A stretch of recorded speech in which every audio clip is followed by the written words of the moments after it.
Will you call the roll, please? Yeah. From Chester, Cindy Lignar.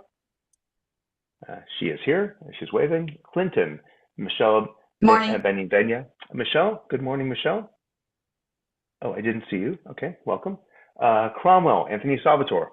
Here. Deep River, Carol Doak Jones. I don't see Carol. Durham, Brendan Ray. I don't see him. East Haddam, Todd Gelston. I don't think he has joined us yet. East Hampton, David Cox. I do not see him. All right, next, Essex, Carrie Duquesne. She is here. Good morning. Good morning. Haddam, welcome, Sean Donlan. Good morning. Good morning. Killingworth, Erica Tour. Here. Lyme, we have Christine Erica Zelik. I do not see her. She's the new first select woman. Middlefield, I do not see Middlefield here. Middletown, Gina Sarah is not here. Old Lyme, Martha Shoemaker. Yeah, thanks. Good morning. Good morning. Old Saybrook, Carl Fortuna. Here. Portland, Michael Pelton. He is here. And Westbrook, John Hall. John is not here. This is Suzanne. Hello. He asked me to sit in. I won't vote, but I'll listen. All right. So yeah, when I saw your name, I thought, oh, that's John.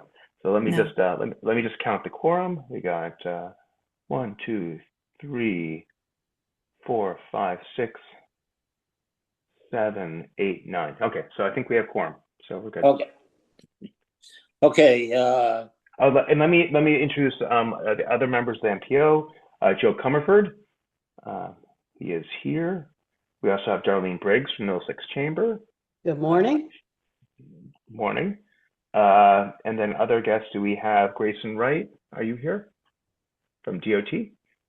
I don't see him. Or Jennifer Brady from Federal Highway. I don't see them. But we do have Julian McGrath from Representative Courtney's office. We have Ellen Graham from Senator Blumenthal's office. We have Nicole Velarde from Connecticut Demis. We have Carol Conklin, our regional election advisor. Let me see if there's any other guests that I'm missing. And then we have RiverCOG staff. I'm Sam Gold, Executive Director. We have Megan Juflis, our Deputy Director, and in no particular order, I see Sally Rothenhouse, our Financial Administrator, Brendan Garrity, our Regional Transit Planner, Jay Capabianco, our Environmental Planner, Susie Beckman, our Regional Planner. We also have our Senior Transportation Planner, Rob Harriman, our Community Planner, Eliza Lepresti, our Community Resources Planner, Shannon Solermeyer. We have our Office Manager, Vicki Harris. And who am I missing? Is there anyone else in the conference room over at RiverCOG? Yeah, Margot. And Margot. Oh, yeah. Oh, Margot Burns, our Senior Environmental Planner. And if I have missed anyone, please feel free to introduce yourself. Kevin. Oh, Kevin Armstrong, our GIS planner. Welcome, Kevin. And I also will welcome Todd Gelston from East Haddam. Welcome. Thank you. Good morning. And just a welcome all of the new CEOs and congratulate everyone who's been reelected. For the new First Selectman, we will be inviting you over to the COG for a primer. We're going to have you over for lunch where you can learn about the COG, learn about what we do, learn about what your role is in it. And we hope to schedule that sometime soon. Thank you. All right, Mr. Chair, I think we're on to public speaking. Okay. From Demis, Nicole. I don't know. Oh, Nicole, you are here. Great. I'm here. Hi, good morning, everybody. Welcome to those who are new CEOs. For those I haven't met yet, my name is Nicole Velarde. I am the Region 2 Coordinator for the Connecticut Division of Emergency Management and Homeland Security. So I cover part of the towns that fall under RiverCOG. And for those in Region 2, you will be getting an introduction email from me sometime, most likely after the holidays, just to give everybody a chance to get into their new roles and get settled. And for those whose this is your last meeting, it's been great working with you, and I wish you all the best and hope to cross paths sometime in the future. Just a couple of brief updates. I don't have any updates on the status of the 2025 federal funding. The state is still debating what path forward they're going to take as far as those funds are concerned. I do want to give a reminder that as we come into the winter season and you start looking at your warming centers or your shelters, to please make sure you're including not only your emergency management director, but also your public health officials. And I also recommend your fire marshals. There is some not new code, but some code from the state fire marshal's office that's being reinforced. There was a memo that was sent out, and some of you may have seen it, just with a reminder for some of the code requirements for those shelters and centers. So again, just important to include your local representatives to ensure you're in compliance with those, as well as any local ordinances you may have. The federal government, as we all are aware, is reopened, which is excellent. The next steering committee meeting will be this Friday, the 21st at 9:30. You should have received that meeting information from me, but if you did not and you would like to attend, please feel free to shoot me a message and I'm happy to add you to that distribution list. We are doing great with our 2024 MOAs. We only have one town outstanding, and I don't believe they're on the call, so I won't call them out right now, but we have been, with Susie's help and our other fiduciary at eSure, reaching out, trying to get this final one completed. So I appreciate everybody who did submit. Thank you very much. But that is my update, pending any questions. Thank you, Nicole. Anyone have any questions for Nicole?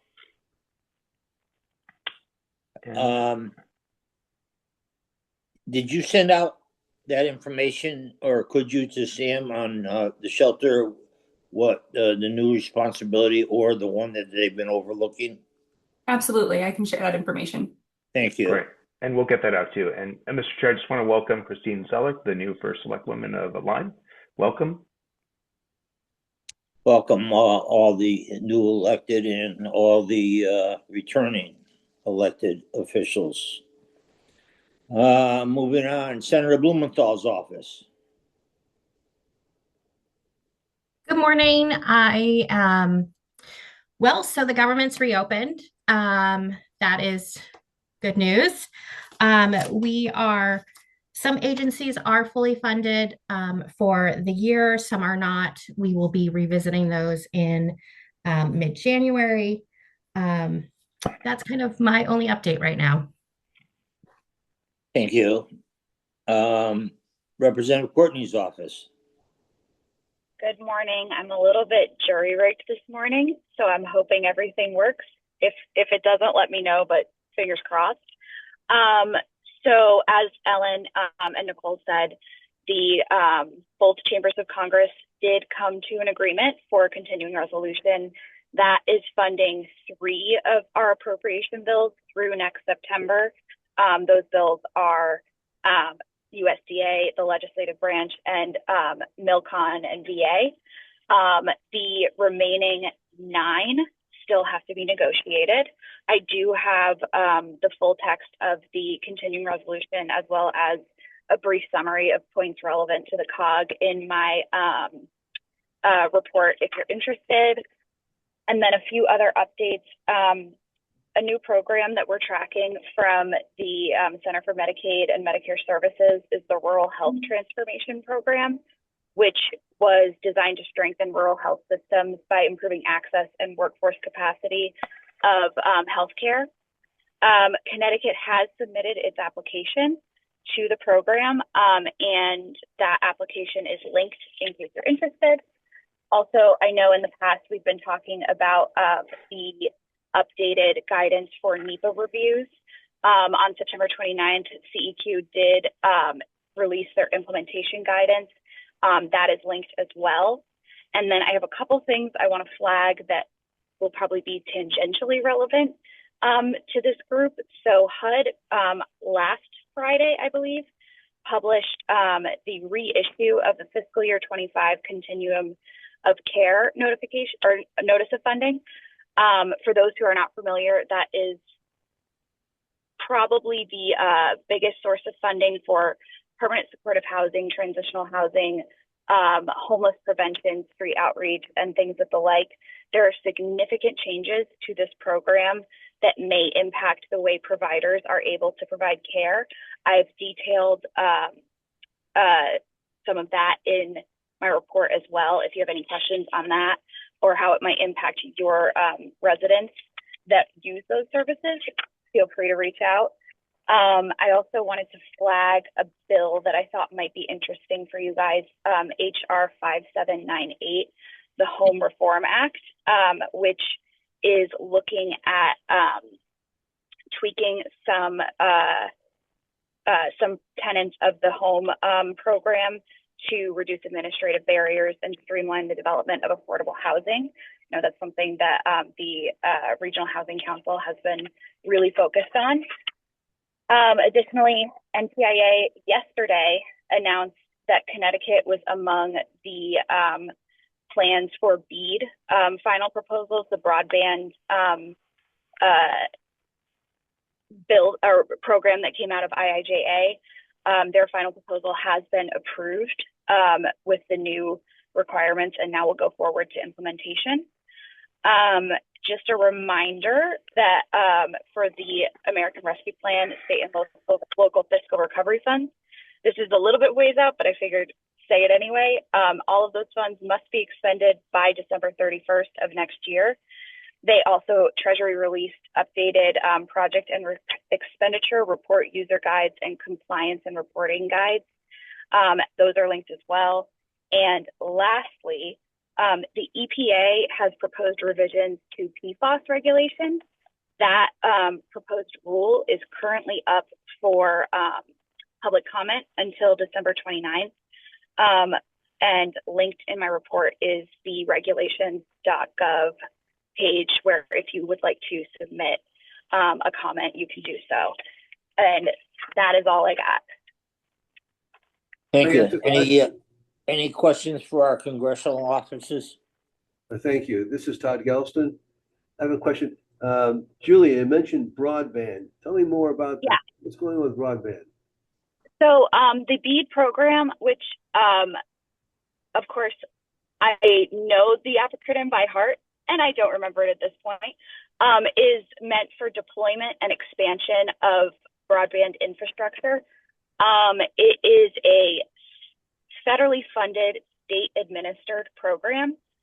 So the state's, in this case, DEEP's Office of, I believe, Internet and Telecommunications is the name, is in charge of implementation.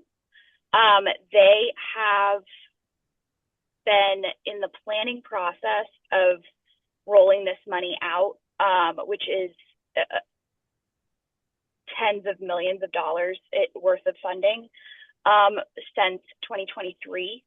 They did have an initial final proposal that had to be reworked due to updated regulations that were released earlier this year. So this proposal that came out, which is linked in my report as well, is the new final proposal of how that money will be implemented within the state, most likely working directly with internet service providers. Any other questions for the congressional offices? Yes, this is Sean Donlan. Julia, can you give me your phone number or contact information you prefer? Yes, yeah, I'll put it in the chat. Thank you very much. Absolutely. Anyone else? Yes, Okay. Todd Gelston again. I'm sorry. I'll take a phone number from you, Julia, as well. Absolutely. And I have a couple of questions. Has money been already given out for broadband? No, not yet. There is a separate program called, I think it's Connected Communities, that is also federally funded via the American Rescue Plan. That money has gone out to internet service providers, but that is separate from this next program that is still kind of in the pre-implementation phases. So that is still on the horizon. Okay. Go ahead. And Julia, what I can do is I can ask Vicky to create a contact list for our congressional delegation liaisons. And so so for Todd and for Sean and for Christine, we'll send you a list of the contacts for Julia, for Ellen Graham in Blumenthal's office, and our contacts over at Murphy's office as well. So we'll get that over to you. Thank you very much. Yeah. Okay, anyone else? Tony, just quickly, Yeah, Carl. Julia, on the PFAS EPA regulation, what are they doing? In most cases, they are rolling back the standard. So they're raising the parts per trillion that is acceptable. Okay. That's a very broad overview. But essentially, in the past couple of years, there was the tightening down, and some of that is being reversed. Good. Okay. Thank you. Yeah. Okay, anyone else? Okay, thank you very much, Julia. Thank you. Moving on. 25-28 tip financial constraint addendum. The minutes first. Oh, I'm sorry. Yep. Let's do the minutes first. October 29th, 2025, COG and MPO meeting. Can I get a motion on approval? Carl? Second. I'll second. Second. Eric? And any corrections, discussions, deletions? Oh. All in favor? Aye. Aye. Any opposed? Any abstentions? Motion carries. And Mr. Chair, we skipped over Carol Conklin. I apologize, Carol, under public speaking. No problem. No problem. Didn't have her down. I'm still. I know. Yeah, sorry. All right, we'll go back. I'm still here. Okay, Good. Carol, we're sorry. And you have an update for us? I do. No worries at all. Yes, and welcome new people. And I hope maybe over the winter months to touch base with anybody new so they're aware of what I do and how sometimes I may be in your town functioning or helping or doing something, and meet them for awareness. The election day report is that considering there was new equipment and several new registrars in our area, it went pretty well. It all went pretty well. The extra training money had come in handy to give them a quick additional training before the election. And, just a few things popped up during the day that were resolvable. And the state has pulled the random audits. So there's only one in our COG having a random audit. Congratulations, East Hampton. But their audit is tomorrow, and I am available to them. I've been in contact with them. And just a reminder, the audit doesn't mean anybody did anything wrong. It's a cross check that the equipment performed the way it's supposed to perform against the ballot count. It's a mechanic. So East Hampton has been pulled. I will be in touch with them tomorrow again while they're doing it. The other thing coming down the road and in the new year, especially with new people, getting to know people, is the National Secretary of State's made a recommendation, and I think it's a good practical recommendation. It's that over time, your police departments, if similar to neighborhood block watch, if your police departments could assign somebody to meet with the registrars ahead of elections, not when they're super busy, and just get a lay of the land of understanding what goes on that day. Like maybe one cop in every town educated on the 75-foot line, where the curbside voting is going to be, who's going to be pulling up to it, how it works, things that might affect their day. To have a copy of your registrar's emergency plans, which they all have. It was state mandated, and the emergency plans cover, fire, a bomb threat, an active shooter, whatever might happen that day. And if one cop in every town is aware of this, even if they're not the cop who is scheduled on the day of the election, they can brief in the cop who is. So it's kind of a good idea to have that liaison, and over the winter months, I will probably be pursuing it one by one with towns just to see what we can organize and get some of that on board. Okay, Carol, thank you. Any questions for Carol? Okay. All right, thank you. Thank Now you. We'll move on to the 25-28 tip financial constraint addendum. Rob? Yeah, sure. As far, if you recall, I remember we had talked about the New Haven TMA Transportation Planning Certification Review in the spring. As a result of that, we did have two corrective actions, one regarding financial constraint and another regarding performance measures. To paraphrase the first, the tip must be improved to include a clear comparison of anticipated revenues and program expenditures demonstrating financial constraint. This comparison should make a good faith effort based on available resources, and the summary should include uh, a summary based on year and funding source. So I had developed Appendix G, a financial constraint addendum to the tip.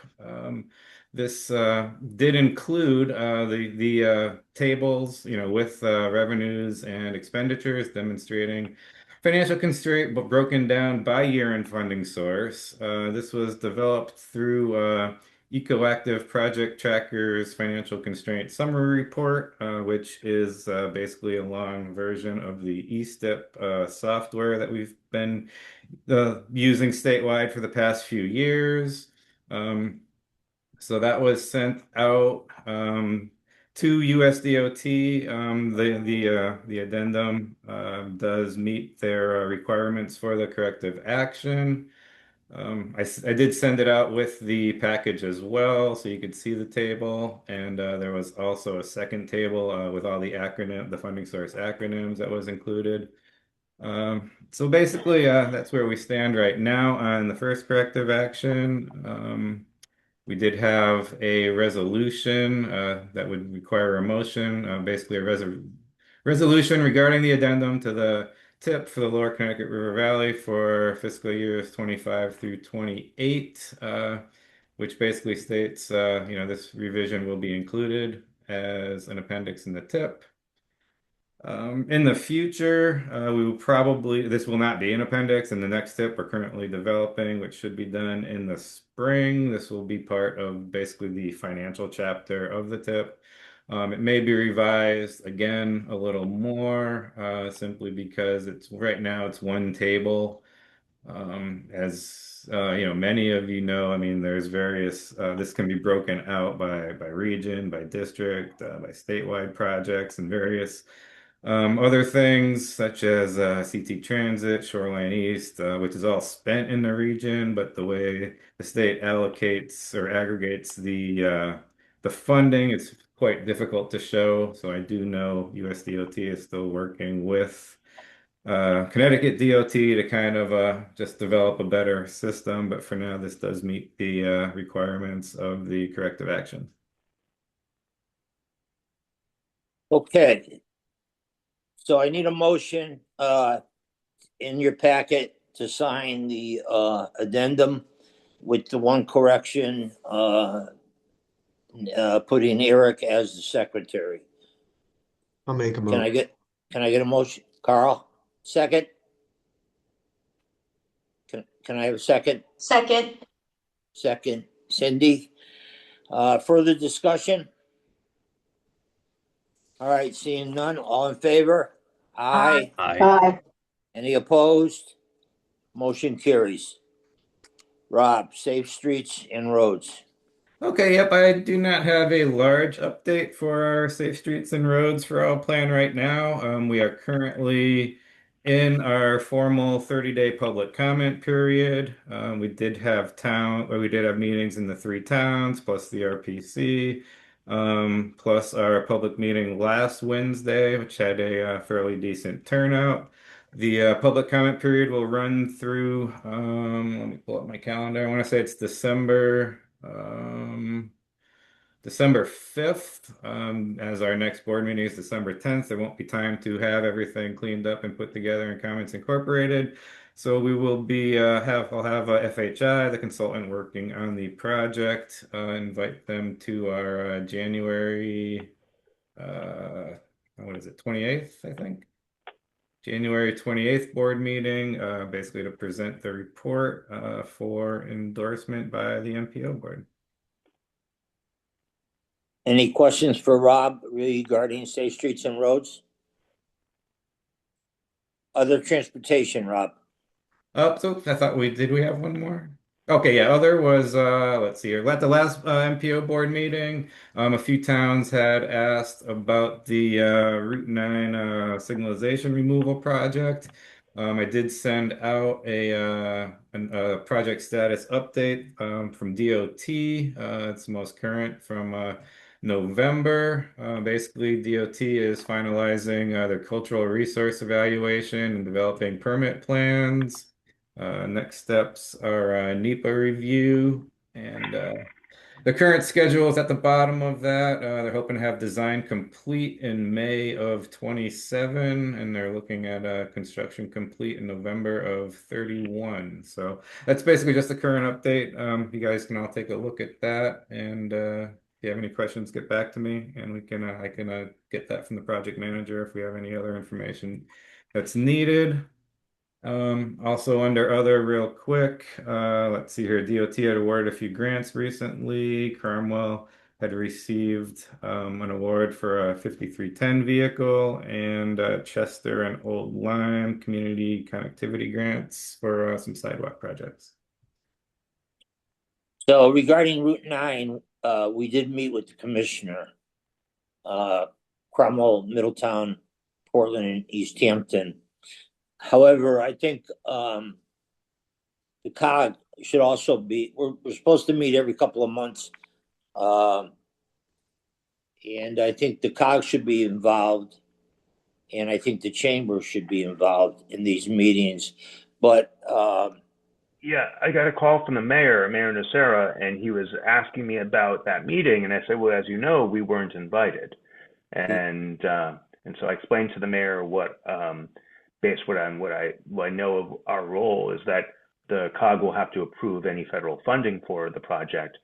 But I did comment to him the same thing, that when there's the next meeting, please invite us, because I think that was an oversight of the department. yeah, but we'll probably all be retired by the time this gets done, if it gets done. Well, maybe Carl will still be here. Carl was not going anywhere. Yeah, Steve, the project manager, when I was talking to him and got this information from him, he did say he was going to invite us to future meetings. So. Okay, because I talked to Steve also about it, because again, the funding is approved federally through us. All right. Moving on. Any questions for Rob regarding any transportation issue? Okay, update transit district, Brendan. Sure thing. Absolutely. So I won't go into as much details. We talked about the bus stop project a lot in our last meeting, but just we're continuing on with that. So we're going from our flag stop to our bus stop system. I just had two great meetings this week. One in Old Lyme on Monday, and one in Portland. Yesterday at the Board of Selectmen meetings to go over bus stops, and I'll be going to Chester shortly as well. So getting some good responses there. So I'm gonna just follow up with everybody on the emails I sent. Hopefully get something scheduled. Again, Board of Selectmen's been popular. There's some interest in police or planning and zoning. So whatever the mechanism the town feels is the best to, review these stops and get feedback from us. We're happy to go with. Thank you, Michael. I appreciate it. So yeah, we're happy to do whatever the town likes best.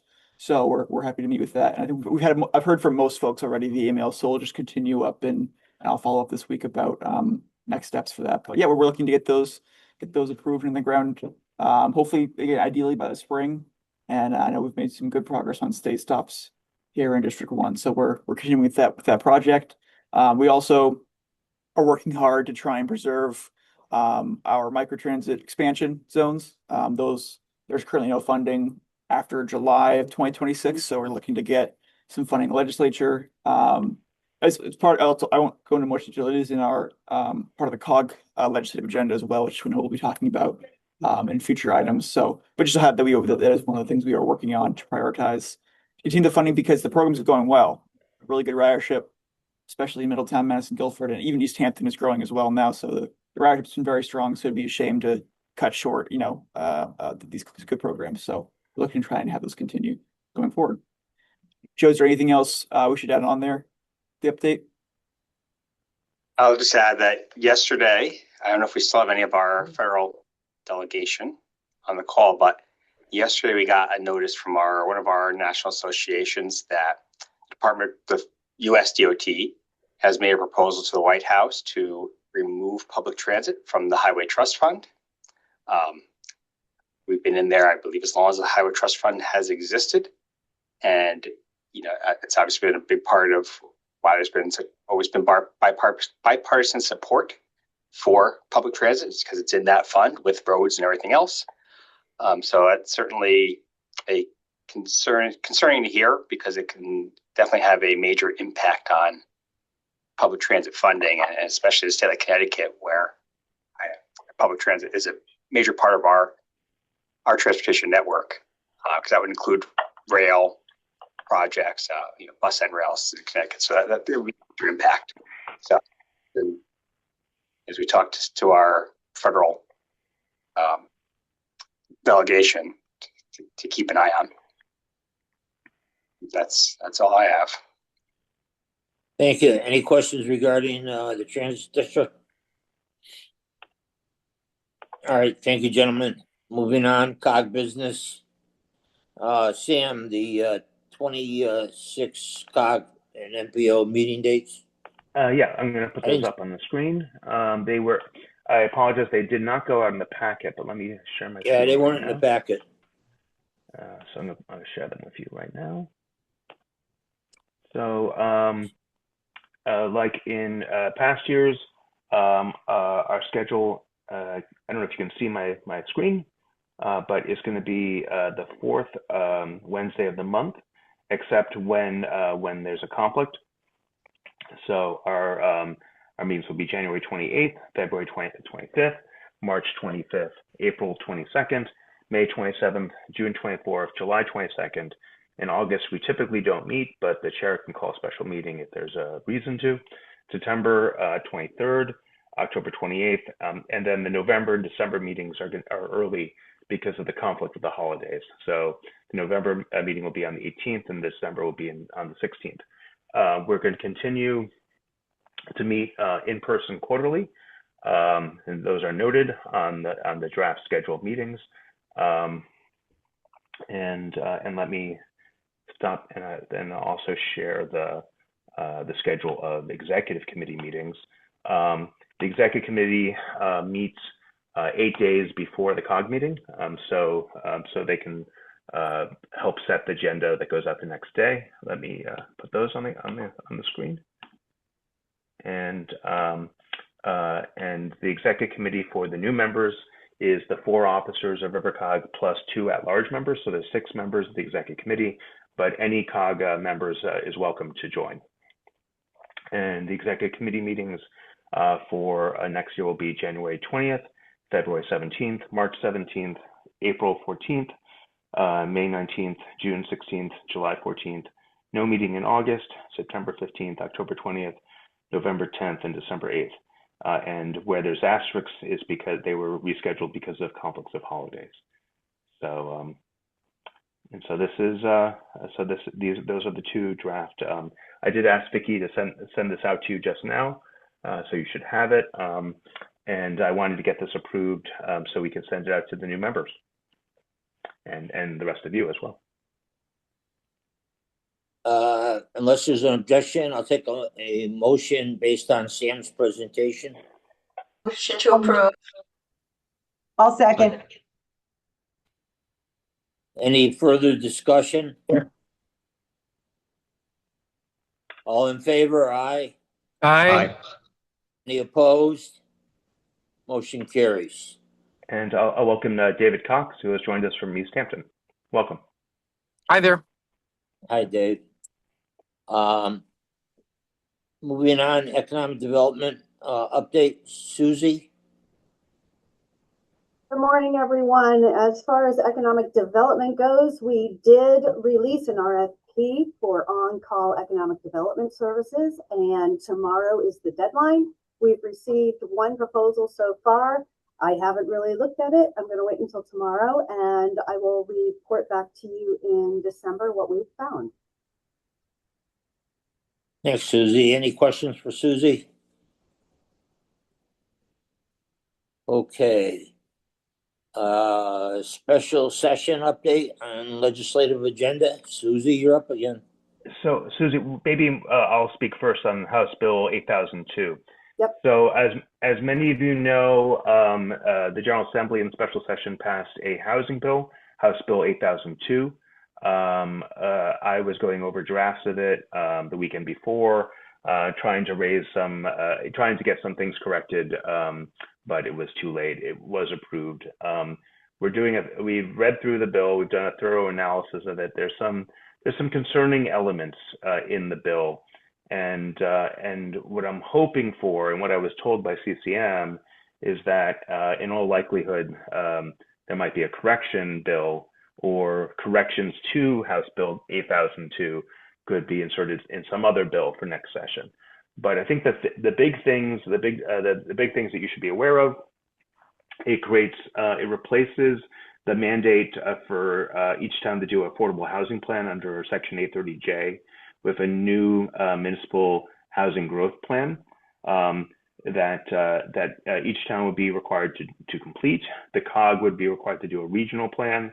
And it allows for the option for us to do the plan similar to how we did our plan in 2022, where we do a regional plan and we do municipal annexes. But towns can do their own plan. They can opt out of the regional plan, although the gist here is encouraging regional collaboration. The state would do a housing needs analysis and come up with a number of units that they think is needed to be constructed in the state, and they will portion that down to the regions, and then the regions will either collaboratively come up with a distribution across the towns, or the towns can do their own assessment and opt out. So the towns do have freedom here to either work regionally or to work on their own. These are plans, not mandates. So although there's rather strong language about encouraging policies in towns to encourage housing development. One thing I think that's quite big that you should be aware of is that this bill allows by right development of residential uses in all commercial districts. So any commercial parcel can now be developed for residential use. The thing that I find most concerning about this is the process they're using is called summary review, which is a process that was introduced into the general statutes a couple years ago in a bill that allowed the redevelopment of nursing homes into apartments. In that bill, and that became law, you're converting a residential use to another residential use. So it's adaptive reuse of a nursing home into apartments. Most nursing homes are located in residential areas. The use really, although a nursing home is institutional, it is residential. It's not a huge change here.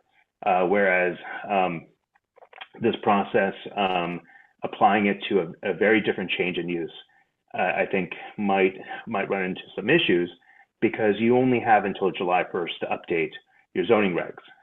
So the towns will have to update their zoning regulations to allow for commercial allow for residential in commercial districts, and to set standards for what that looks like, because otherwise you'll end up in a situation, which I don't know how you would work it.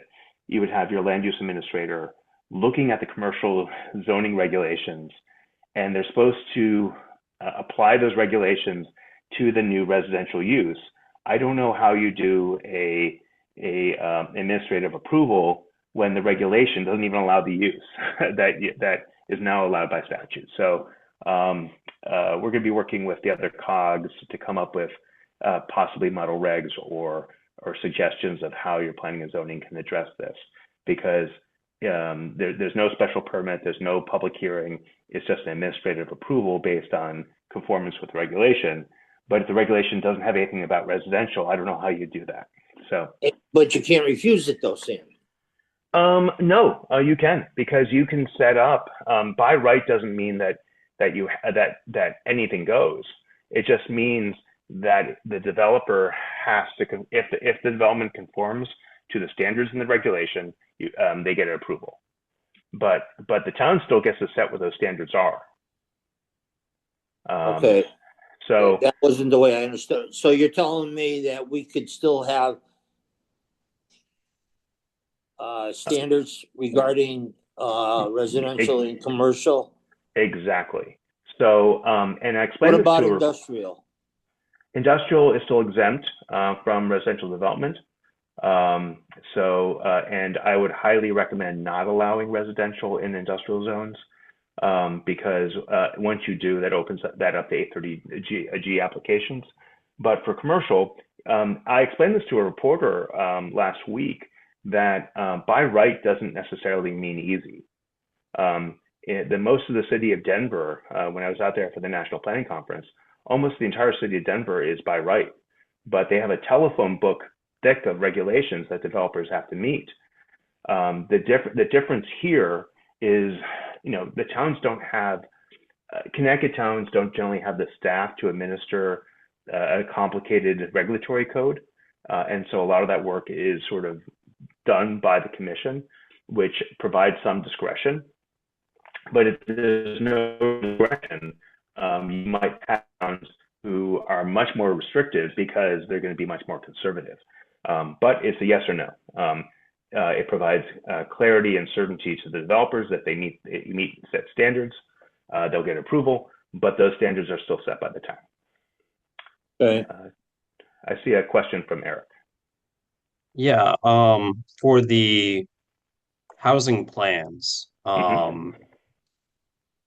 how much do they take into, this is more of a planning question, I guess, and like the specifics of planning.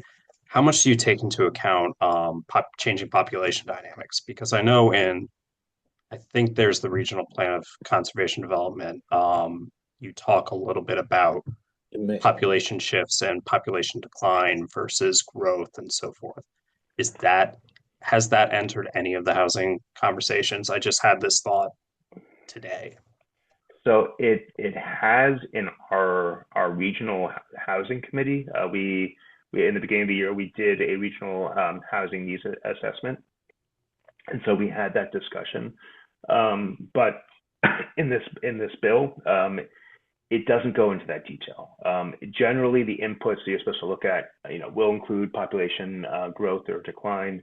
There is an element that's relatively contradictory because it first says, focus development around transit and infrastructure in the places where, that can accommodate growth. But then there's a second paragraph that says you have to give preference to areas that have high grand list per capita, have a small number of multifamily, and are generally wealthy. So wealthy suburban rural towns are supposed to get more. And generally those places, like let's say you take a Lyme, Lyme has some very wealthy people, but it has no infrastructure, it has no transit, and it really doesn't have much employment. So whereas like a Middletown or Old Saybrook, may make more sense. In this under that paragraph of the bill, you would have to give preference to a Lyme or a Killingworth. So I don't know how all that's going to work. I think there'll have to be a lot of clarification given into how to make this work. Sam, can I just interject a little bit? Sure. I just wanted to remind everybody, and you did just kind of mention it, that we did create a methodology for a regional housing needs assessment through our regional housing committee that was approved by this board. So we're a little bit ahead of the game, and we do take the inputs that Eric is mentioning and use those. And I think if you have questions about that, let us know. But that puts us ahead of the regions because that's something everybody has to create. So we already have the foundational layer for that, and our plans are not due until 2028. And also, I'll just say that they are giving RiverCOG $200,000 for this work, $200,000 a year to do this work. So we will have funding for staff time and possibly consultant assistance on this. They're also providing $200,000 for either solid waste or stormwater work. I think that really should be that language needs to be clarified. I would have much preferred that they just gave us $400,000 and let us flex it over those three categories and let the board decide, where they want to focus the money. But maybe that can come in a correction bill. So that's a good thing here. You might read some news reports about the hostile architecture portion of this bill. It's a little wacky, and it definitely needs to be fixed. I think the intent was to prohibit hostile architectural features that like spikes or other things that prevented homeless people from let's say sleeping on a bench. But the way it's written, it could apply to if you don't have a place for people to lie down in your town hall, that the person could complain, and then the town hall would have to be torn down in 90 days. It's not really a workable provision, obviously. Also, the entity that would take the complaint and decide the complaint is also the town. So I don't foresee someone coming into a new town hall building saying, there's nowhere for me to sleep here or lay down comfortably, tear it down. So I understand what the purpose of this language, but it's not workable. And unfortunately, there was an op-ed in the New York Post yesterday that I think went a little overboard. I just see it as an unworkable provision that was not maybe. I understand the intention, but it's not. I don't see it actually happening. Was the New York Post op-ed written by Batchild? It was not. It was National Enquirer. Sorry, I've got. Oh, sorry. No, it was actually Betsy. She was a former lieutenant governor of New York under Pataki.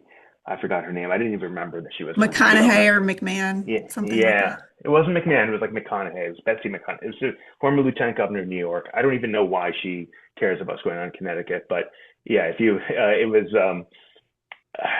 So you might hear a little bit about that. There are other provisions in this bill.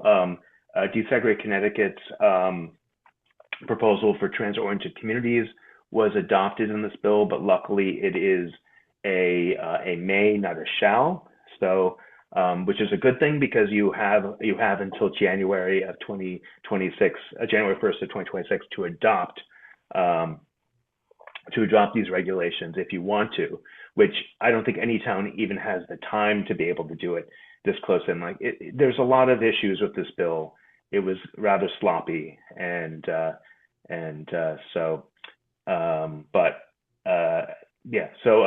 we're going to be working together with the other COGs to do a detailed analysis. The RPC, our Regional Planning Committee, will be discussing it at Monday's meeting. And I hope that we will come up with a list of corrections that we can present to the co-chairs of planning and development or housing to get into a bill this session.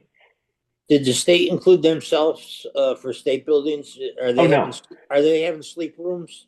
No, it's only municipal. Of course not. They exempt themselves, right? Oh yeah. Yeah, I thought so. What's good for you is not good for us. Yeah, I think that was telling. Yeah, do as I say, not as I do. All right. But I'm going to turn it over to Sally, to Susie to discuss the rest of our legislative agenda process. Excuse me, Sam, before we leave this. Yeah. Do we have any idea when the governor's going to execute this thing? We do not know. I have gotten some lobbying emails from like 169 Strong asking people to reach out to the governor and ask him to veto it. I can't see him vetoing it because he called the special session, and I think they just want to get this off the table before the session. Cost and CCM were involved, so forget about it. So I mean, I agree. I understand that it's not likely, or perhaps even it's like spitting in the wind if we ask him to veto. But there's a move going in East Hampton, whether we should make an official statement opposing the bill. And so not the least of which is going through the bill to try and figure out how it impacts us. But it's also, we need to know, when's he going to do this? So if anybody hears anything of a time frame, it would be great if we could be informed. Darlene just put in the chat, annual governor's breakfast Wednesday, December 17th. So, he probably will have, signed it by then. But that, I assume that's at the chamber's breakfast with the governor. So, we can ask him if we attend. Tony, supposedly next week is when he's going to sign it. Okay. All right. Next week sometime. Yeah, to take effect when, though? That's the question. Well, they got January and July dates in there, right? Yeah, so it'll probably take effect January 1st. So I have in the attendees Michael Fallon. Let me see. Let's see. I'll promote you. That's who I just heard it from. So yeah. So Michael, I'm promoting you. And hey, hello, good morning. Good morning, Sam. Sorry, I was in the webinar area. It's Mike Fallon, Outreach Director for Senator Murphy. I won't give my own federal update. I think my colleagues in the other offices did a really good job of it. But I did send a text to Eric about the housing bill timing. Yeah. We had heard from the governor's office next week would be when they were signing. I don't know the further question about the implementation. Yeah, no, I'm hopeful that they'll, I was talking to CCM about some of the issues I found with the bill. They more or less said that it will have to come in corrections. Like for example, there's some weird stuff like Naugatuck was exempted from fair rent commissions because in one section they defined municipality differently than everywhere else, where and like it's just weird, some weird stuff. And I think it was either sloppy. I think it was just sloppy, but I'm hopeful that we will get some traction with the co-chairs with corrections, and then make it more workable. But with Makes that, sense. Yeah, maybe go back to Susie. Good morning, everyone. I'm going to share my screen. This is the draft legislative agenda. Sam already covered the very first bullet point. We'll be adding some of those items that are going to need to be fixed under the housing and planning and zoning section here. But in addition to that, we have additional state funding to be provided for small municipal infrastructure and wastewater plans and implementation to support increased housing options. A study should be conducted with input from both state departments and municipalities to review Connecticut deep requirements and streamline permitting of larger community septic system options if the more housing and more dense housing is going to be desired. Require implementation of housing plans and plans of conservation and development by instituting that the municipality zoning regulations shall be consistent with those adopted plans. That has been pulled out of past years. Under K through 12 education, we have state funding should be increased to meet EACS and special education requirements. We also have State Department of Education should be directed to smooth year-to-year changes in ADM to allow for better planning. Unfunded mandates and municipal funding. State funding needs to be increased for education, early voting, and infrastructure development and maintenance. And all of these items have come off of feedback that we've gotten from meetings and also from the survey that was sent back, just so you know where this information is coming from or where these ideas are or priorities are coming from. Under transportation and infrastructure and trash management, the state needs to lead the creation of a trash management plan. Connecticut DOT should be directed to allow greater municipal input in DOT planning, especially in the towns. The state must ensure mass transit policy is consistent with the state's goal of more transit-oriented development projects, and also funding is provided for our transportation. Transit districts need to be given the status of essential services, which is the same status as municipalities. So they are excluded from sick and paid family medical leave. This was discussed at last month's meeting. As far as elections, voting, and government administration, we have the state needs to increase funding for early voting and adjust the length of time early voting is required, and that needs to be based on data. Alternatively, the state could take advantage of the change in the state constitution that allows for no excuse absentee ballots in lieu of early voting. If anyone has any thoughts on this or prefers one over the other, please let me know, and we will make changes in this draft. Public safety, convene a task force to study regionalization of fire services, police services, and ambulance services. Study OEMS licensing of public safety service units and municipal opportunities to take over management of municipal and regional service districts. Under economic development, and this may still be a priority for the Connecticut Tourism Coalition. If they go in a different direction this year, we can put their direction under economic development, since tourism is one of the top 3 industries in our region. And last year they were pushing to increase the meals tax in order to provide 25, and then 25% of that 1% tax would be deposited in the general fund. 25% would be collected and paid to municipalities in which the restaurant is located. 50% of the amount would be collected and deposited into the tourism fund, and the concept is to increase funding of tourism marketing. Conservation and environmental issues. Expedited permitting should be allowed for action to be taken quickly to combat invasive species, and encourage 100-foot riparian inland coastal wetland buffer regulation along all waterways. Under labor and public employees, there was a request to add that for the firefighting cancer funding, that this legislation not be allowed to be delayed in implementation beyond fall of 2026, which is when it's scheduled to be implemented right now. And under state funding, just general points, a state competitive match fund for federal discretionary grants should be provided, and finance, revenue, and bonding and appropriations. 2 points under there are oppose any taxing policies and proposals that further limit a municipality's ability to generate revenue. And the other is to support initiatives that ensure that our region's municipalities receive all their state-funded allocations. So this is just a draft yet, but it will be distributed to you as a final before the next meeting in December.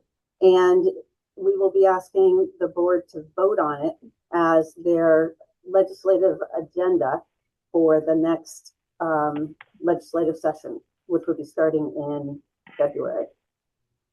Are there any questions? Yes, this is Todd Gelston. Thank you very much for this report. Could you go back to, you had a section about public safety and a study involving OMES or OEMS, I guess. Yes, OEMS. Yes. Who is proposing that? Who is the subject matter expert that I can contact regarding that initiative?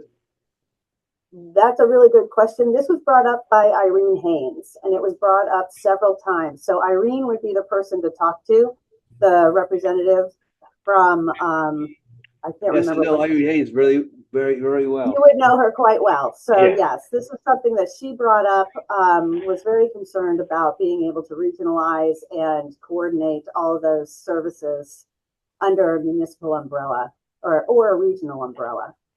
Yeah, and my understanding from Irene is the idea that the town should have control over the franchise.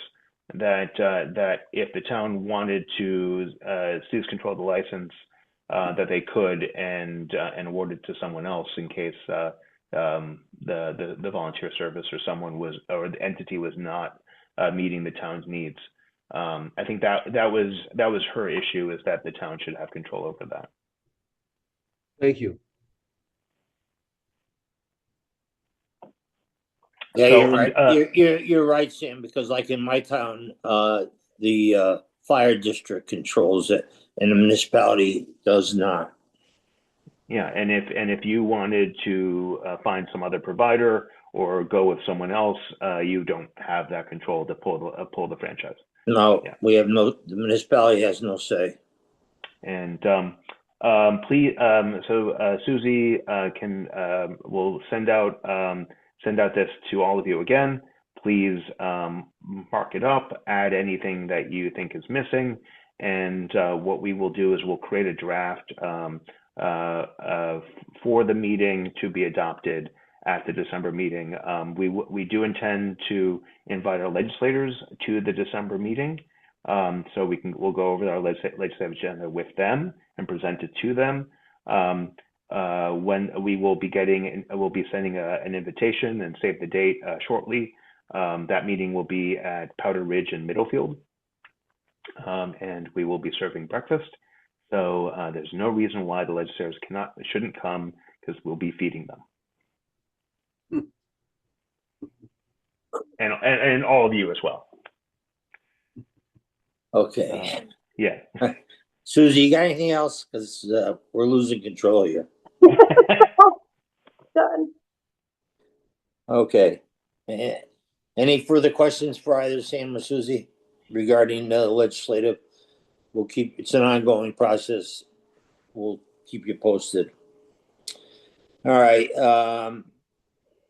Janice, regional waste study. Yes, good morning. Morning. We continue to work on our grant for the regional waste study. Yesterday was a webinar that our consultant presenting the initial conditions report. That was a study going to all the transfer stations and trying to figure out the quantities and what the transfer stations accept and what they do with it, etc. The next steps in the program, we have a website at rivercog.org/RWS study. No. And there is on that website, there will be the recording from the meeting if different people were unable to go to that meeting yesterday. We do have also a survey on that website where more questions can be asked concerning the study. And the next steps again will be having some meetings in January to get more comments from everybody. There'll be 3 meetings in January that will be scheduled, haven't yet to be scheduled. And that is regional waste. Thank you, Janice. Any questions for Janice regarding regional waste? Okay. Hazardous mitigation, Margot? Morning, everyone. Let's see, I just have some reminders instead of updates. We have a meeting this afternoon to get some more updates that I'll have for you next week, or next month.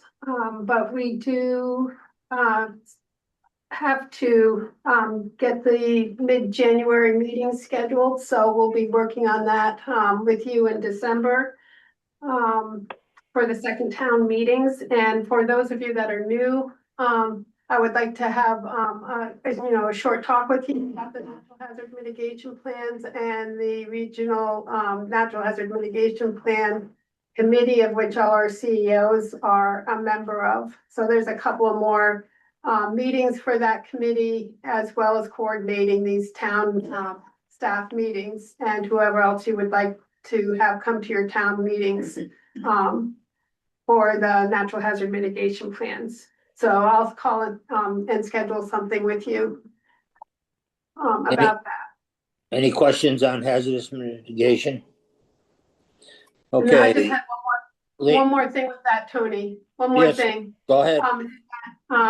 Just want to remind you to please keep the survey link up for that on your town emails and your town announcements.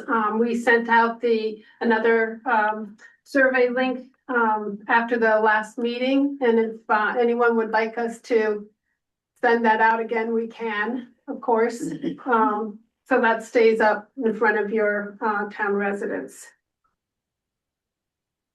You know, since we got some new members, why don't you send it out again to everybody? Okay. Good idea. Okay, any questions on the mitigation? Okay, Margot, land trust update. Just a reminder too on this, is that we have our annual meeting on December 18th, and we're going to be introducing the conservation planning tool with the National Park Service. And also we do have open board position for next year, one more. It would be great to have a selectman that is interested in conservation to join that board. And so if you have any questions about that, please contact me. Michael Pelton is replacing Jim Irish in his position, and it would be great to have one more of you. Any questions on land trust? Okay, resiliency grant meeting, Margot? Yeah, so on Tony, at the last meeting, you had asked for a meeting to be scheduled concerning the Connecticut Deep Resilient planning grants. And so we got a meeting together on December 3rd at 11 a.m. with Chris Field from Connecticut Deep.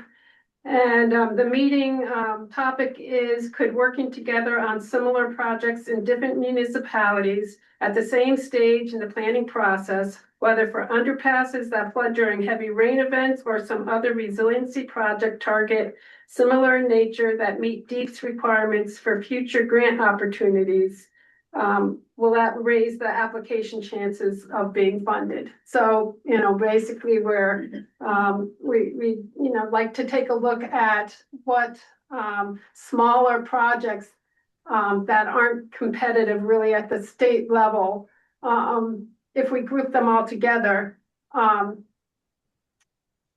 one grant application, would that help our chances of getting funded? So he's going to come to talk to all of us about that. So if you have any projects in your town that you'd like to get done, please forward the invite that Vicki sent, I think last Friday, to your municipal staff that are, would be part of that project. And hopefully all of you would join too, to hear what he has to say. And what everyone else has to say about possible projects. Any questions for Margot? Okay, thank you very much. Gateway commissions, you want to start with Sam?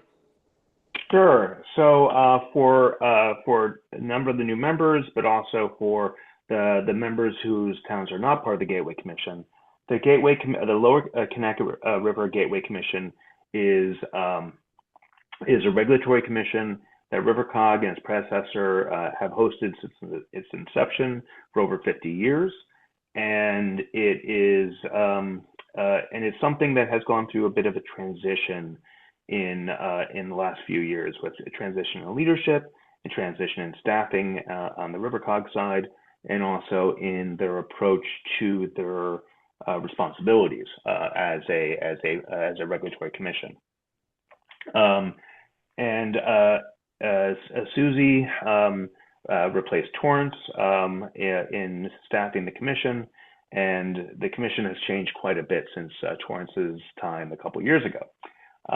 And we are now in this discussion that Susie is going to walk you through is sort of spawned by a really unprecedented situation. It was always possible, but we never had to face this, where the commission is actually suing one of our towns, the town of Old Saybrook. They disagreed with a decision made by planning and zoning, by zoning commission in Old Saybrook, and they appealed and sued in court and lost.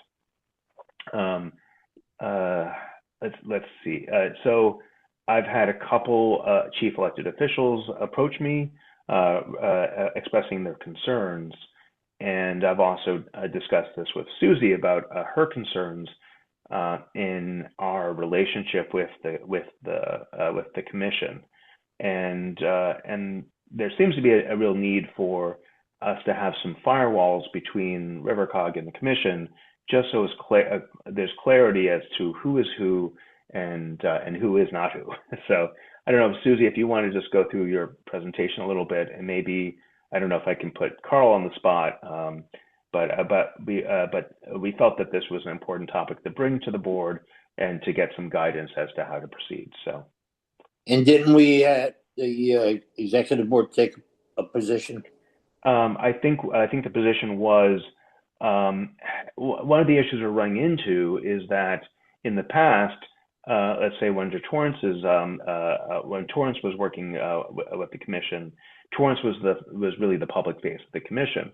When the commission was in lockstep with our towns, that was never an issue. But now that the commission is taking positions against our member towns, it's a bit of an issue to have RiverCOG staff who work for the first selectman being identified with the commission that may be suing them. It's similar to a situation where if we were a law firm, that having one of our lawyers representing a party that was suing the firm. It's uncomfortable. It puts us in an uncomfortable position, of course.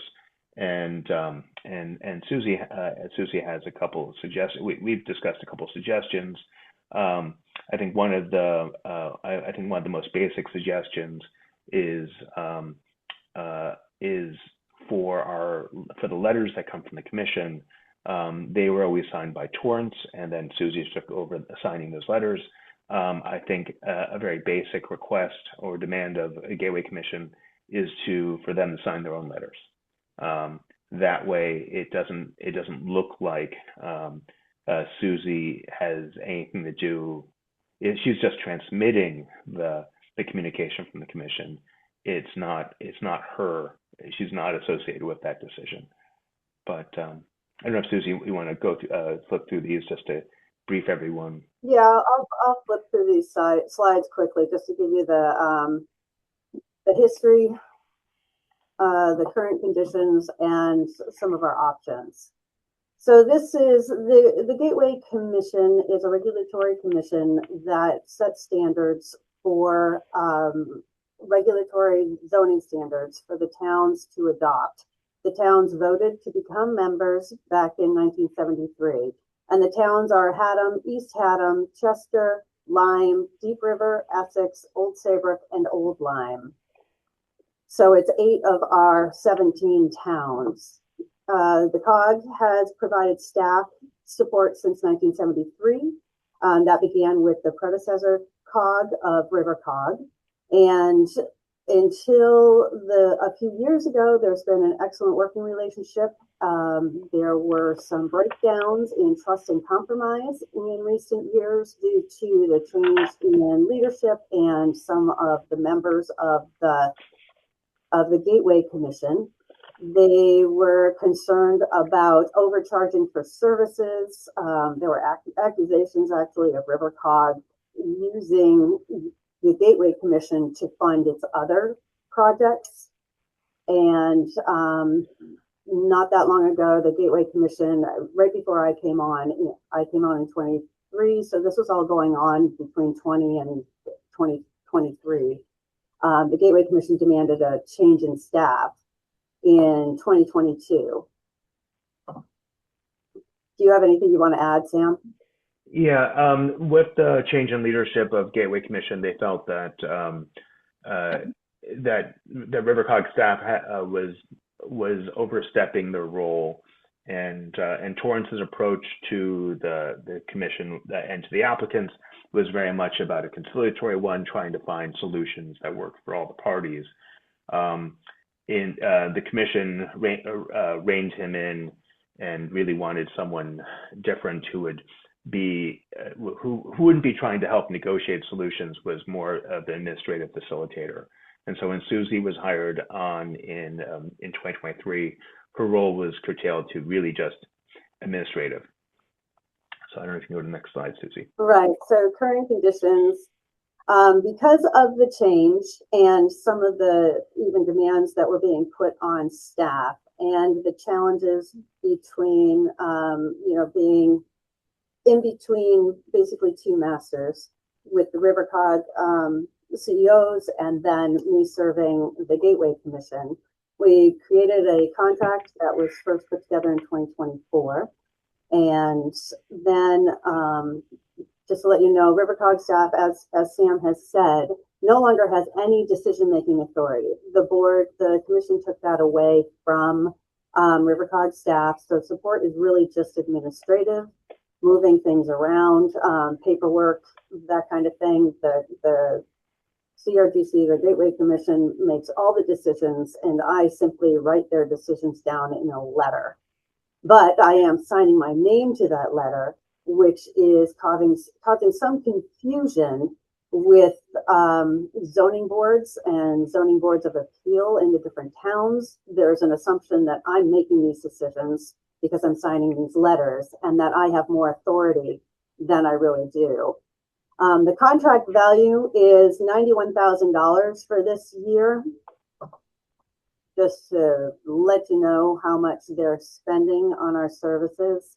I spend approximately 40 to 45% of my time on Gateway Commission work, and Sally will spend some time on it, and Kevin does some special projects as well.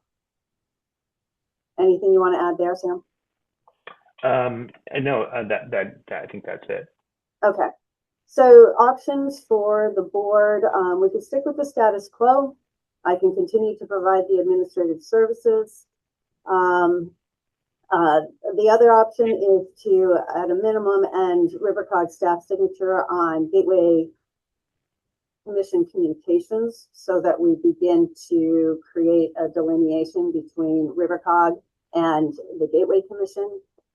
We could also limit RiverCOG staff hours or tasks for the Gateway Commission so that we further make that delineation. We could also, the fourth option is to help the Gateway Commission find another host agency starting in the next fiscal year. Does anyone have questions? Is that what our contract runs fiscal year, Susie? It runs fiscal year. Yep. January 30th or July 1 to June 30th. Okay. First of all, yeah, we did discuss this in executive committee, and it's unacceptable to have them suing one of our towns and making it appear that it's us suing ourselves. So we have to address that. And at the very least, the letterhead has to be their own letterhead and let their administrator sign it.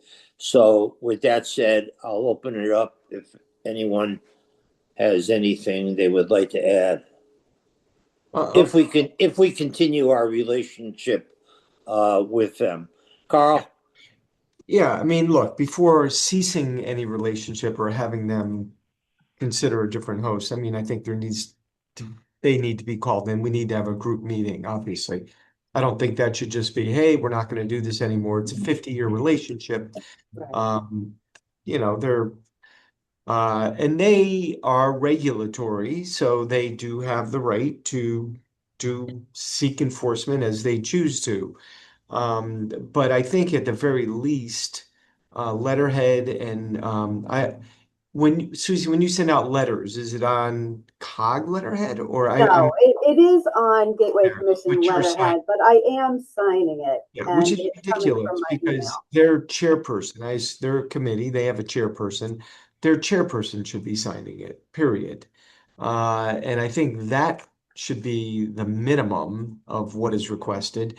Perhaps a meeting to determine where all the parties are at in their relationship. Are they happy? Maybe they're not happy, and maybe they're going to look. Maybe they want to see a new host. And in the meantime, perhaps a few of us can come in and talk about how we feel about it. So I think grievances should be aired in public in a meeting with the players at the table. Anyone on any one of the CEOs should feel free to come. I think the Gateway staff should be there, but there are some, I think, new minimum requirements that should be required of them. And and then let's see where that relationship goes. So it has been suggested by me and maybe by Sam that the Gateway Commission sign their own letters, and they haven't wanted to do that. But if there's a meeting, they may change their mind on that one. And when there were complaints about the costs, I have suggested that, and even Sam has suggested that they could find another host agency. And Sam even offered space in our offices here for a Gateway Commission staff person or someone who's contracting with them, but they haven't wanted to make those changes at this point. But if there's a discussion, I think that would be good, just to discuss about current conditions. Is this the first time that we, besides previously with Torrance, that we've had a situation regarding hosting them? So in the past we didn't. So Melvin Woody was the previous chair of Gateway, and that relationship under Melvin Woody was he was very comfortable with Torrance in the role of representing the commission, but also trying to come with facilitating solutions for all the parties. The current leadership of Gateway sees that is their role, not RiverCOG staff role, which is their prerogative. Yeah. But the discomfort that's coming, particularly for Susie, is that she is being identified as the commission. I've had people identify her. Oh, she is on the commission. I said, no, she's not on the commission. Okay. And so I think at the very least we need that firewall to be able to if Susie or RiverCOG's role is purely administrative, which it is, that it should be in the background, and they should sign. Did I understand her correctly? They don't want to sign? No. Yeah, we asked, and the chair had said no. She wants to continue to have RiverCOG me sign the letters. So why don't you sign his name and initial it? Yeah, well, so I think we work for the first selectmen and the town managers of our region, and so I think a message from you as to how you would like to handle this would be what we would follow. Well, I think Carl's idea is good. I think we ought to have a meeting with them. But at the very least, my recommendation would be sign his name and initial it. Yeah. In most administrative situations, let's say your administrative assistant writes a letter on your behalf. Usually your name is put on the letter and the initials of the administrative assistant are put under the signature line. That's usually the only acknowledgement of the admin in a typical business letter. So having SB on a letter would be perfectly acceptable, given her administrative role with the commission. Are not the members of that body nearly entirely appointed by the first selectmen of those towns? They are. right? I Yeah, mean, but so you can have once they, communication with those individuals as well, can you not? I am having that. Yep. But I think you're right. Get the meeting together and let's chat. Yeah. Because I think what they're looking for is to be in charge but not have to do any of the work. And you can't have it both ways. This is Todd They Gelston. need to be in charge if they're going to be in charge. Yes, I And agree.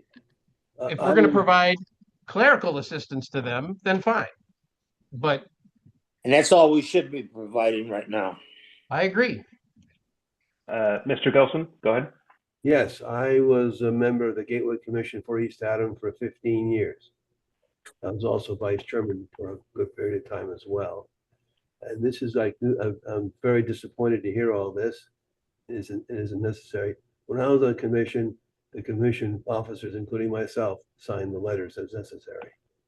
We used the staff to write the letters, to research the letters, but we signed them. And my signature was not just me, myself. I needed an approval vote from the commission members. That was due process. We were not doing any other way. So I'm really shocked to hear this. And it's really too bad because I think the commission has done a great job for the last 50 years with the help of staff, obviously. And I hate to see that relationship go to hell. And because it's going to be bad for everybody. So I agree with Carl's idea, get together and talk about it, get the root cause. I'm not clear at this point, what is the root cause of this problem? It could be one personality, I don't know, but certainly it's not good. So they should go back the way the commission was done when I was on it 20 years, 30 years ago. Okay, thank you. Go ahead, Sam. Put it together and we'll meet with them. But I strongly urge Susie, I would sign based on a vote of their commission as stated. I would sign the chair or whatever the title is and just put your initials. I will definitely let her know that that's what I'm being directed to do by this board. Yeah. 1 second. Everyone in agreement without objection? Okay. Yeah, go ahead, Susie. Okay. All right. Anything else, Sam? I think that's all for Gateway. What we'll do is I think we'll set up a meeting, and I think that since this is representing, so this goes beyond just the Gateway towns. Like I'm having the head of planning and zoning from Durham is also the chair of our regional planning committee, and he was under the impression that Susie was a voting member and that he was synonymous with the commission. And I just know she's just administrative support. So even for the towns outside of the boundaries of Gateway, this is an important issue just to clarify that we are the staff of the first selectman, of the board members. We are not, and this is a professional services contract with the commission, but we are still the employees of the COG, not the commission. So set it up, and we can discuss it further. And we can end up inviting all the CEOs if anyone wishes to attend. Okay, thank you. All right, okay. All right, moving on. Chairman, Executive Director, I just want to say welcome again to all the new elected officials. And I urge you to take advantage of the staff of the COG. They are outstanding and a good resource. And if they don't have the answer exactly for you at that time, they'll get it for you. So I urge you to utilize the COG. And again, I can't say enough about our staff. They do a terrific job. Sam, what do you got? I have the financial report. So as of October 31st, the council had completed the first 4 months of fiscal year 2026, and overall spending is within the parameters of our adopted $3.1 million budget. Our balances were our Liberty Bank balance was $480,888, and our STIF account was $1.6 million. So we're doing well in the financial realm. Thanks, Sam. Yeah. Any questions? Okay. Other business, Workforce Alliance. Sam or Susie, which one? Yeah, so I'll start off. Laura Francis, our former first select woman, now executive director of South Central Regional COG, reached out to me to discuss a project Wait a minute. Now she's the executive director? Yeah, she became executive director of the New Haven Region COG. Yeah. Oh, it's great working with her as a colleague now. I really enjoy working with Laura. And she invited me to a meeting with Workforce Alliance. Workforce Alliance is our workforce development organization. It receives money from the state to do initiatives to build and train our workforce. And they had worked on a website to promote particularly employment opportunities for municipal workers. Many of our towns struggle to find qualified applicants for a number of town jobs, even though the town jobs are generally good jobs with good benefits. They still struggle, as you all know. And we discussed creating a website with them to promote opportunities. Susie, I don't know if you have anything else to add to that. No, I'm putting the webpage link into the chat so everyone can see it. And you could go, I can share it on my screen. It would be relatively simple for us to copy what they've done. It just talks about different opportunities, and it links, each of these towns links to the town webpage with job opportunities. So it's not a heavy lift in terms of keeping anything up to date for our staff. It would just be setting up the page and just providing another outlet for listing jobs for the towns. Yeah, and my thinking is that this is an easy lift for us to do. Kevin Armstrong has been keeping our website up to date. He actually just transferred it over to Wix from WordPress.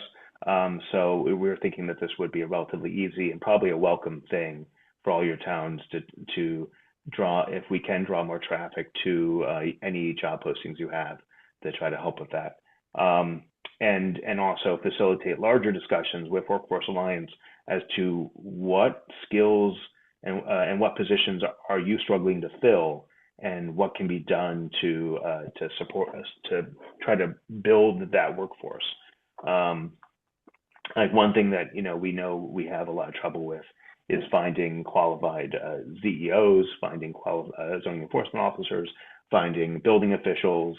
A lot of these positions towns struggle to find. So so we had some discussion about what can we do to encourage our community colleges to provide training for those positions, so we can have a pipeline to getting them into your town halls. Okay. I guess without objection, would you care to move forward and have that put on our website? Any objections? Great. Okay, go ahead, Sam. Oh, and then the last item I think is Janice. Toy exchange, Janice. Yeah, it's kind of a social service question for you all. Is last weekend in Essex, we had a toy swap where people brought their slightly used toys and anybody could come and take whatever they wanted. We did end up getting in a situation where Deep River had some toys from their toy exchange last year, and they didn't have any more closet space because they were getting new toys. So I just wondered if we can do this in a bigger scale with other municipalities in the region here. Give me a jingle if that is an issue for you, if you want to do a toy exchange, say regionally or in towns together, whatever. So just let me know. Okay, thanks, Janice. Tony, I have another if I may. Yeah, go ahead. Okay. just an update on the Household Hazardous Waste Program, the HHW program. We, at the end of our collection season in October, was the end of our contract with our vendor, MXI. We did put out an RFP, and the responses will be coming in Friday for that RFP. Hopefully we will get some good prices on things. We shall see. We shall see when Friday. And some statistics about the program last year. There was a 9% increase in the number of vehicles that came to the hazardous waste collections and paper shredding events. And there was a 16% decrease in the amount of waste that was collected. So we had more cars, but smaller loads, which is, I guess, good. I mean, hopefully that means they're running out of products. I don't know. We totaled 340,935 pounds of waste in the last season, just under 2,000 vehicles for the projects. That's the report. Thanks, Janice. Any questions for Janice on hazardous household waste?